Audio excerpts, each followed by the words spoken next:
Hey everyone, this is Professor Rohit Batra reporting from Shriram College of Pharmacy. Welcome you all on this video. Today we are going to discuss something about communication skills. आज आपके सामने introduce किया जाएगा communication skills को और मैं आपको बताऊंगा कि एक अच्छी कम्युनिकेशन क्या होती है और एक अच्छी कम्युनिकेशन करने से क्या फ़ायदा होता है. So friends, today we are discussing here the basics of communication skills and आज मैं आप लोगों से डिस्कस करने जा रहा हूँ आपके सामने ट्रांजिशन मॉडल ऑफ कम्युनिकेशन. सबसे पहले हमें ये जानने की ज़रूरत है कि कम्युनिकेशन होता क्या है. जनरली जब भी दो सेम लोगों के बीच में कम्युनिकेशन होता है, please mark my words, I am talking about same, यानी कि जो दिमाग से अच्छे लोग हैं, जो मेंटली हेल्दी पीपल हैं, उनके बीच में जब कभी भी कम्युनिकेशन होता है तो उसका जरूर एक एम होता है. So always remember that a communication is a message. What is communication? It is a message. ठीक है, send from a sender to a recipient. जो रिसीवर होता है उसे भेजा जाता है और भेजने वाला जो होता है उसे अपन बोलते हैं सोर्स. तो सोर्स से जो रेसिपिएंट है उसकी तरफ जाने वाला कोई भी मैसेज जो है जिसका कोई पर्टिकुलर एम होता है, जिसका एक पर्टिकुलर टारगेट होता है, उसे अपन बोलते हैं कम्युनिकेशन. तो आई होप इस डेफिनेशन से हम लोग बहुत ज़्यादा क्लियर है कि कम्युनिकेशन क्या है. It is nothing but a message. Communication is a message from which originates from a source and goes to the receiver. ठीक है, and it always intend to do something, it always intend to get something done. कुछ हो पाए इसीलिए communication किया जाता है. So let us discuss now the transition model of communication. आइए बोर्ड पर देखते हैं ट्रांजिशन मॉडल क्या कहता है. So according to the transition model, if you can see on my board, transition model में दो चीज़ें हैं main. Number one is called as source, जो मैसेज को बनाता है, जो मैसेज क्रिएट करता है, और दूसरा होता है रेसिपिएंट, यानी कि जो मैसेज को अचीव करता है, जो मैसेज को रिसीव करता है. जानने वाली बात यह है कि जो सोर्स है वो अपने मैसेज को एनकोड कर भेजता है और जो रेसिपिएंट है वो उसे डिकोड कर लेता है. एग्जाम्पल के बतौर मैं आपसे बात करना चाहूँगा. जैसे मैंने किसी को आंखों में इशारा दे दिया, ठीक है, माने ये मैंने एनकोडिंग कर दी. अगर कोई थर्ड पर्सन है जो मेरे इस इशारे को नहीं जानता तो वो नहीं समझ पाएगा मैं क्या कहना चाह रहा हूँ. ऑन द कॉन्ट्रेरी, जो हमारे सामने वाला जो रिसिपिएंट है इस मैसेज का, यानी कि ये रेसिपिएंट क्या करेगा, उसी मैसेज को डिकोड करेगा. माने जब मैंने उसको इशारा दिया यू, उसने डिकोड करा कि सर का कहना है कि हाँ ये काम कंप्लीट हो चुका है, इसे बंद कर दे. ठीक है, इसी तरीके से हमारे माइंड में जो है डिकोडिंग बनी हुई है, यानी कि जब सामने वाला मुंडी ऐसे हिलाता है तो इसका मतलब यस, ऐसे हिलाता है तो नो. हमारी अपने आप अंडरस्टैंडिंग आ जाती है और इसी प्रोसेस को हम डिकोडिंग बोलते हैं. सो always remember this thing that a message is always encoded by the source and decoded by the recipient. ठीक है, और अच्छा मैसेज तो वो है जिसका एक फीडबैक रिसीव हो. ध्यान रखिए, कम्युनिकेशन जो है कभी भी वन वे प्रोसेस नहीं होती, हमेशा टू वे प्रोसेस होती है. अगर आपसे कहा गया है, कोई सवाल किया गया खाना खाओगे, तो आपको जवाब देना पड़ता है हाँ या ना. अगर वो सामने वाला कोई जवाब ही नहीं दे तो हमें क्या पता क्या कहना चाहता है, सामने वाले का रिप्लाई क्या होगा. Always remember that a message should always be having a feedback. अगर मैसेज का फीडबैक नहीं है so your communication is incomplete. Okay, so having said that, यहाँ पर जो नाम है इस पूरे के पूरे मॉडल का, इसको अपन बोलते हैं ट्रांजिशन मॉडल. ट्रांजिशन मॉडल का मतलब होता है कि एक चीज़ जो अभी यहाँ है दूसरी चीज़ अब यहाँ हो जाएगी. माने कि ट्रांजिशन का मतलब होता है जब दो चीज़ें अपनी आपस में जगह बदले, that is called as transition. और इसको क्यों बोलते हैं ट्रांजिशन? मान के चलिए दो लोगों में बात हो रही है और मैं फर्स्ट पर्सन हूँ जो सोर्स, खाना खाओगे, और सामने वाला रिप्लाई में बोलेगा हाँ हाँ खाऊंगा, क्यों नहीं, क्या बना है. माने कि अब देखिए सोर्स ये बन गया, क्या बनाया है. सो जब जो सोर्स है उसकी जो पोजीशन है वो चेंज हो जाती है. जब हम कम्युनिकेशन करते हैं तो कभी हम सवाल करते हैं, कभी सामने वाला सवाल करता है. दैट इज व्हाई हमारी जो पोजीशन है, अभी तक हम सोर्स थे, अभी हम रेसिपिएंट बन जाएंगे. That is why this model is called as transition model. ठीक है, so I hope you are very clear with this transition model of communication. Having said that, अब मैं आपको आगे लेके चलता हूँ और मैं आपको बताता हूँ कि अच्छी कम्युनिकेशन स्किल्स होने से क्या फ़ायदा मिलता है. जरूरी है, क्योंकि जो चीज़ पढ़ रहे हैं हमें ये भी तो पता होनी चाहिए कि हम क्यों पढ़ रहे हैं. इंग्लिश तो आज तक बोली थी, मगर अच्छे तरीके से, अच्छे सलीके से इंग्लिश बोलने से क्या फ़ायदा होता है वो आज समझना है. आइए देखते हैं. ठीक है, सबसे पहला जो हमें फ़ायदा मिलता है अपनी कम्युनिकेशन स्किल्स अच्छी करने के बाद, इफेक्टिव लीडरशिप. जब आप बड़ी पोजीशंस की तरफ प्रमोट होते हैं तो आपके ऊपर जो है नीचे आपके जो है सबऑर्डिनेट्स काम करने लगते हैं, आपके जूनियर्स काम करने लगते हैं। आप उन्हें मैनेज कैसे करेंगे, आप उनको बताएंगे कैसे कि ये काम होना है, इतने समय में होना है। इंसान की प्रवृत्ति कि वो हर चीज़ को ना बोलता है, इंसान जो है चेंज को पसंद नहीं करता, ठीक है। फिजिक्स में एक चीज़ होती है inertia, when a body is at rest it wants to remain at rest, और जब मोशन में होती है तो फिर वो मोशन में ही रहना चाहती है, चेंज नहीं चाहती, ध्यान रखिए, ठीक है। और हमें एक्सटर्नल फोर्स लगाना पड़ता है। तो ध्यान रखिए, अगर आपकी कम्युनिकेशन स्किल्स गुड है तो आपकी लीडरशिप भी बहुत अच्छे होने वाली है। दोस्तों यहाँ आपके फायदे के लिए बात कर रहा हूँ मैं, ठीक है। यहाँ पर अब बात करते हैं हम लोग दूसरे पॉइंट की, और वो है पीस एंड कोऑपरेशन। मान के चलिए दो लोगों में लड़ाई हो गई, आपस में उनकी बनती नहीं है, और आप उनके लीडर हैं, तो आप अच्छे लीडर होने के साथ और अपनी अच्छी कम्युनिकेशन स्किल्स करने के साथ ये कर सकेंगे कि उन दोनों के बीच में शांति और सद्भावना पैदा कर पाएंगे, ठीक है। क्योंकि जब आप बात करते हैं तो ही बात बनती है, ठीक है। आइए थर्ड पॉइंट की तरफ हम लोग चलते हैं और इसका फ़ायदा समझते हैं। तो तीसरा फायदा है स्मूथ वर्किंग। जो आपकी वर्किंग है वो एकदम स्मूथ हो जाती है, ठीक है, क्योंकि आप सामने वाले को बता देते हैं, देखो मुझे ये काम करवाना है, ऐसे करवाना है और इतने समय में। When how when and why are clear, जो आपका काम है वो बहुत आसानी से और बहुत अच्छा हो जाता है। दैट इज़ वाई जो वर्किंग है वो बहुत स्मूथ हो जाती है जब आपका कम्युनिकेशन बिल्कुल क्लियर होता है तब। इसी के साथ हम लोग आते हैं अगले पॉइंट पर, जिसको बोलते हैं क्राइसिस मैनेजमेंट, ठीक है। तो अब हम लोग समझते हैं क्राइसिस मैनेजमेंट के बारे में। मान के चलिए कोई कंपनी, और कंपनी की वजह से किसी, या कंपनी में काम करते करते किसी एम्प्लॉय की डेथ हो गई। अब जनरली ये होता है कि पॉलिटिकल प्रेशर आता है, सोशल प्रेशर आता है, कंपेंसेशन की बात होती है, आपने कई बार देखा होगा।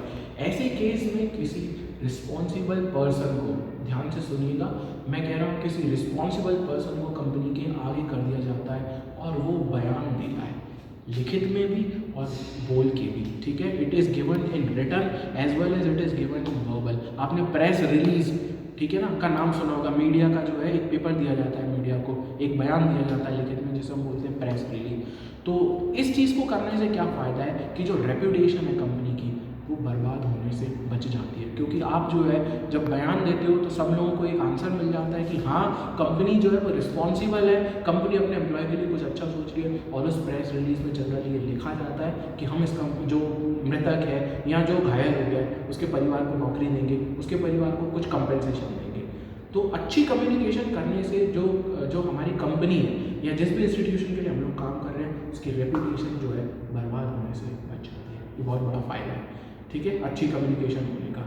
इसी के साथ मैं आपको दोस्तों अगली पॉइंट पर लेना चाहूँगा, और वो अगला पॉइंट है client retention and client expansion. जब आपकी कम्युनिकेशन स्किल्स अच्छी होती है तो आप अपने ऑर्गेनाइजेशन के लिए, अपनी कंपनी के लिए ग्राहकों को रोक सकते हैं, ठीक है। और जाहिर सी बात है, आपने सुना ही होगा, ठीक है ना, जिसके पास जनता है उसकी दुनिया भी सुनता है, ठीक है।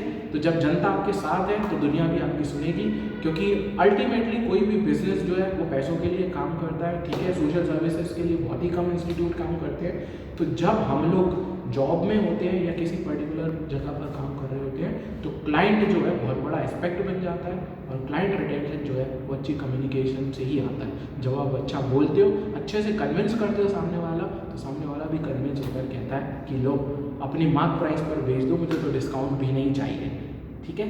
तो आपने देखा होगा जो अच्छे बड़े लेवल के जो दुकानदार होते हैं वो फिक्स रेट में माल बेच पाते हैं, और छोटे लेवल के दुकानदार जो होते हैं उनसे भी इंसान जो है डिस्काउंट कटवा लेता है, हालांकि वो कम रेट पर बेच रहे होते हैं, ठीक है।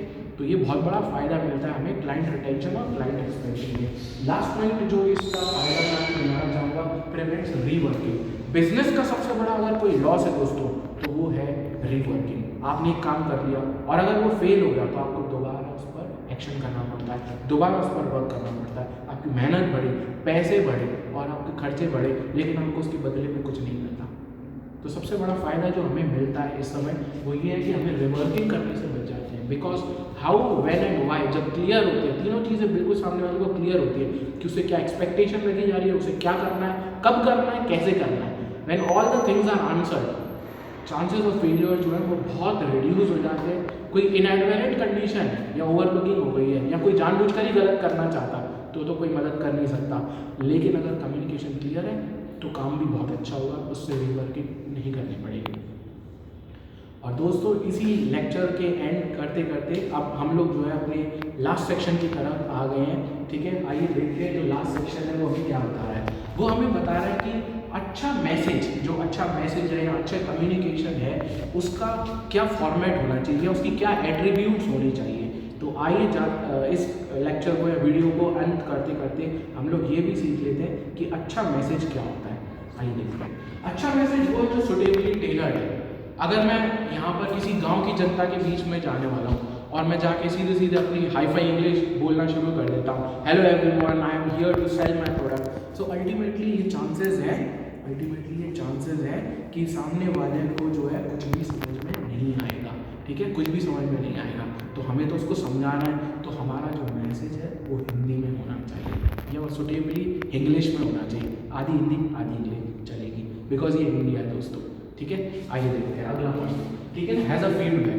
अच्छा मैसेज वो है जिसके लिए फीडबैक जनरेट हो सके। ठीक है, अगर कोई चीज़ बहुत ही डायरेक्टली ओपन एंडेड है, येस और नो में बिल्कुल फुल स्टॉप लगाकर खत्म हो जाती है, तो वो कम्युनिकेशन अच्छा नहीं माना जाता, क्योंकि बात करने से बात बनती है। इसलिए जो हमारा कम्युनिकेशन होना चाहिए उसके लिए एक फीडबैक भी जनरेट हो, बहुत अच्छी बात है। थर्ड इसकी कैरेक्टरिस्टिक देखेंगे, चेंजेस आर विजिबल। एक मैसेज वो अच्छा है जिसको देते ही चेंजेस जो है लोगों में विजिबल होने लगे। ठीक है, जैसे मैं कहूँ कि आप लोग जो है कॉलेज आएंगे तो आपको वेल सूटेड होना है, वेल टाई में आना है और अच्छे से अपने हेयर्स को ग्रूम करके आना है। अगर मैं क्लियरली ये चीज़ आपको बता रहा हूँ तो आप लोग अगर ये चीज़ कर आए, ठीक है ना, अगर आने लगे कॉलेज में आते से आपका ऐसा फर्स्ट इंप्रेशन हो, ब्लैक शूज़ हो और बढ़िया ड्रेस में हो, सब लोग टाई वगैरह पहन कर आए, तो उस चीज़ का कितना फ़ायदा होगा, कितना मुझे मतलब इसका विजुअल जो है इम्पैक्ट मुझे देखने मिलेगा। तो मैं उस कंडीशन में कहूँगा कि जो कम्युनिकेशन है वो बेहतर है, जो मैसेज है वो बहुत लाउड एंड क्लियर है।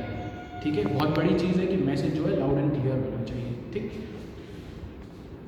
लाउड एंड क्लियर से मतलब ये नहीं है कि हम चिल्लाना शुरू कर दें। लाउड एंड क्लियर मतलब उसका एट्रीब्यूट इतना अच्छा हो, बिल्कुल साफ सुथरा समझ में आता है। ठीक है, और आज का लास्ट कैरेक्टरिस्टिक जो मैसेज का है वो है रिफाइनमेंट ऑफ फ्यूचर मैसेज। यानी कि एक मैसेज ऐसा दिया जाए कि वो आने वाले अगले मैसेज को भी कॉन्ट्रीब्यूट करे। ठीक है, अगर फर्स्ट मैसेज में लिखा है कि सबको कॉलेज की ड्रेस में आना है, और अगर सेकंड मैसेज दे रहा हूँ कि उसमें ब्लैक शूज़ होने चाहिए, ब्लू जीन्स होना चाहिए, ब्लू शर्ट होना चाहिए, इस तरीके से, तो पहला मैसेज जो है वो क्लियर है कि सबको ड्रेस में आना है, और सेकंड मैसेज ड्रेस का टाइप बता रहा है। सो रिमेंबर, जो फर्स्ट मैसेज है वो आने वाले जो सक्सेसिव मैसेजेस हैं उनको कॉन्ट्रीब्यूट करें। ठीक है, तो ये था सारा कम्युनिकेशन स्किल्स के बारे में छोटा सा इंट्रोडक्शन। उम्मीद करता हूँ कि आप लोगों को बहुत अच्छी तरीके से समझ में आया हो। कोई आपके सवाल हो तो आप ज़रूर मुझे मैसेज करिए, ईमेल करिए, डिटेल्स आपके सामने इस समय रखी हुई है। शुक्रिया आप लोगों ने मुझे समय दिया और मुझे सुना और अपनी नॉलेज को बढ़ाया। आफ्टर ऑल कम्युनिकेशन स्किल्स जो है वो पर्सनैलिटी डेवलपमेंट के लिए आपके लिए, और यहाँ पर हम श्री राम कॉलेज में इस कम्युनिकेशन स्किल्स को इस प्रिंसिपल के साथ सिखाते हैं, एक्सप्रेस टू इम्प्रेस। क्योंकि अगर आपका एक्सप्रेशन अच्छा है, आपका कम्युनिकेशन अच्छा है, तो आप जरूर सामने वाले को इम्प्रेस कर पाएंगे। ठीक है, मेरे साथ तैयारी जॉब की करते रहिए, क्योंकि आने वाले बहुत सारे समय तक मैं आपको यूं ही वीडियो से एंटरटेन करूंगा, आपकी नॉलेज को बढ़ाऊंगा, और आप उम्मीद करता हूं कि इन ट्रेनिंग्स के बाद अच्छी जॉब पर सेटल हो जाएंगे। This is professor Rohit Batra saying thank you very much for listening to me. May you have a nice day. May God bless you. Thank you very much. Namaskar.